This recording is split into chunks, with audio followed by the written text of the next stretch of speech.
भाई ने चाची की टांगें, जबकि चाची बहुत खुश थी। कुछ देर बाद इन्होंने चाची के तो ये सब देखकर मेरे मुंह से पानी आने लगा। मैंने फैसला कर लिया कि मैं भी ये सब करूंगी। इसी वक्त मेरा नाम फजीलत है, मेरी उम्र 18 साल है। हम लोग लाहौर रहते थे। मेरे अब्बू लाहौर में मुलाजिम थे। मैं सबसे छोटी थी। अगर अपनी बात करूं तो मेरा फिगर बहुत पुरकशिश था और मेरे से पहले मेरा एक बड़ा भाई था।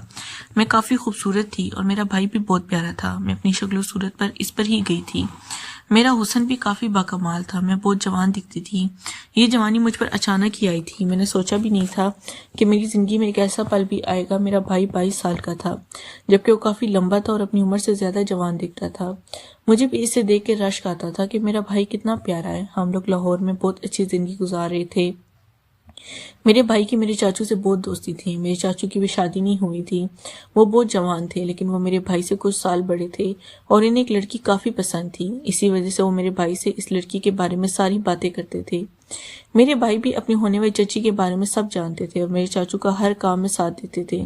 मुझे ये सब को बिल्कुल भी नहीं पता था, क्योंकि एक दिन मैंने अपने भाई से पूछा वो चाचू से क्या बात कह रहे थे, तो इन्होंने मुझे इन सब से दूर रहने का कहा और कहने लगे मुझे इस काम में नहीं पड़ना चाहिए। मुझे तजस्सुस होने लगा कि आखिर वो क्या करते। एक दिन मैंने छुपकर अपने भाई का मोबाइल चेक किया लिया। इस मोबाइल में मेरी होने वाली चची की काफ़ी अजीब सी तस्वीर थी, जिसे देखकर मैं शर्म से पानी पानी हो गई थी। मैंने इनकी सारी बातचीत भी पढ़ ली थी और हैरान हो गई कि वो ये सब बातें करते हैं, लेकिन मुझे उम्मीद थी क्योंकि वो आपस में एक दूसरे के गहरे दोस्त थे। इनकी बातों से लगा था कि भाई भी चची को जानते हैं। मेरे अब्बा की मेरे चाचू से इतनी नहीं बनती थी, क्योंकि वो कहते थे कि मेरे चाचू बहुत कामचोर हैं, पर मेरे भाई ने छुप छुप कर बात करने की आदत डाली हुई थी और मैं भी ये बात किसी को नहीं बताती थी, क्योंकि मेरे भाई ने मना किया था।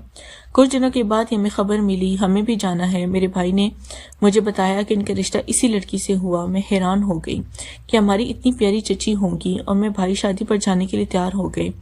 हम लोग खानपुर से लाहौर आ गए, क्योंकि मेरे चाचू खानपुर होते थे। मेरे भाई और चाचू आपस में बहुत शुक्र लगाते थे, क्योंकि अब शादी में एक माह बाकी था।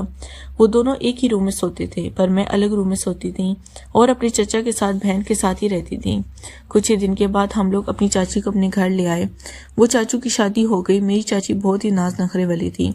वो बला की खूबसूरत भी थी। इनका फिगर बहुत ज़्यादा अच्छा था। हुस्न में तो इन्होंने मुझे भी पीछे छोड़ दिया था और आते साथ इन्होंने तरह तरह की फरमाइशें करके सारे घर को अपने सर पर उठा लिया था। घर वाले भी नई नवेली दुल्हन समझकर इनकी हर बात मान रहे थे। अचानक चची ने कहा वो रात एक 5 स्टार होटल में गुजारेंगी। भाई चाचू पहले तो हैरान हुए, पर इन्हें बहुत जल्दी थी। इसे वैसे भी तैयार हो गए। रात वो होटल में गुजार लेते हैं। मेरे भाई ने मुस्कुरा कर इन्हें गुड लक कहा और वो दोनों होटल में चले गए। मेरे भाई ने चाचू को कहा कि वो सूरत हाल से आगाह करते रहें, ताकि भाई को भी खबर वगैरह मिल जाए। मुझे भी इन सब चीज़ों का इल्म था, पर मैं चुप ही रही थी। अगले दिन मेरे चाचू और चची वापस आ गए, पर मेरी चची का मूड बिगड़ा हुआ था। वो किसी से सीधे मुंह बात नहीं कर रही थी और बहुत ज़्यादा चिड़चिड़ी हो गई थी, जबकि मेरी चाचू सबसे मुंह छुपाते फिर रहे थे। मेरे भाई ने चाचू से बात करने की कोशिश की, पर चाचू कुछ भी नहीं बता रहे थे। इतनी मेरी चाची ने सब घर वालों के सामने चाचू का पोल खोल दिया कि वो इन्हें खुश नहीं कर सकते। हम सब लोग परेशान हो गए। मेरी चाची ने शोर मचाना शुरू कर दिया कि इनके साथ धोखा हुआ है। हम लोगों ने चाची को समझाया कि ऐसी कोई बात नहीं है। घर वालों को भी इस बात पर यकीन नहीं था। सभी यही कह रहे थे मेरी चाची से कोई मसला है। मेरा भी यही मानना था, पर मेरे भाई भी काफ़ी परेशान थे। इन्होंने चाचू से बात करने का फैसला किया ताकि बात की गहराई मालूम हो सके। चाचू ने यही कहा कि चाची बिल्कुल ठीक कह रही हैं और वो फराइज अदा करने में नाकाम रहे।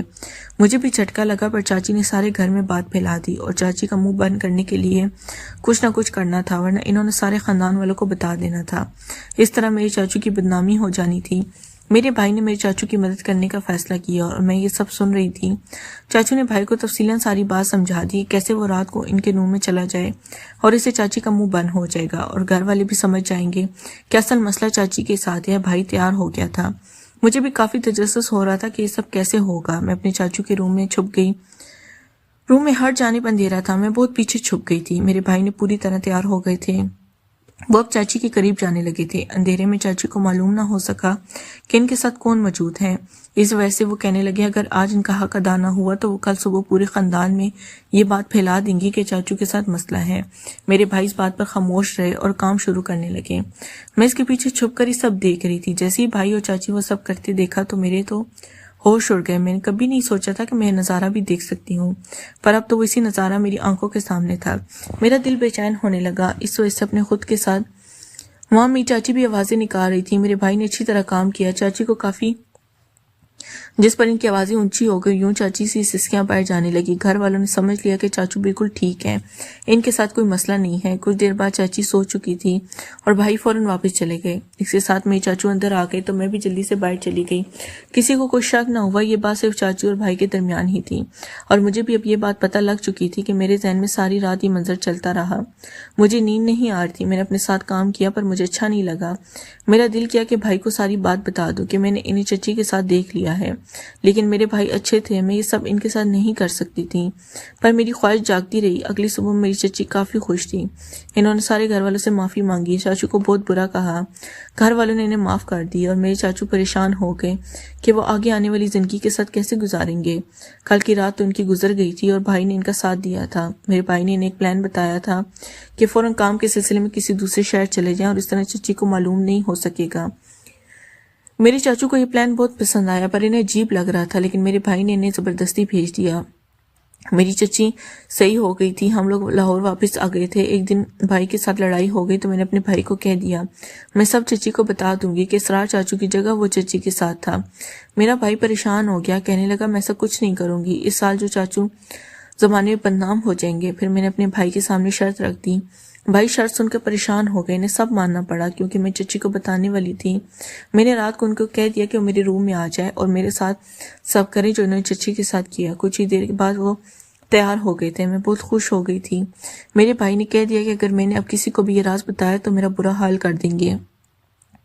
मैंने इनसे वादा किया कि राज किसी को भी नहीं पता चलेगा, लेकिन मेरे चाचू दूसरे शहर से वापस चची के पास चले गए। मेरे चाचू ने मदद के लिए दोबारा भाई को अपने पास बुला लिया और मैं समझ गई कि सब एक मर्तबा होने लगा है। इस बार मेरे भाई ने खुद मुझे बता दिया।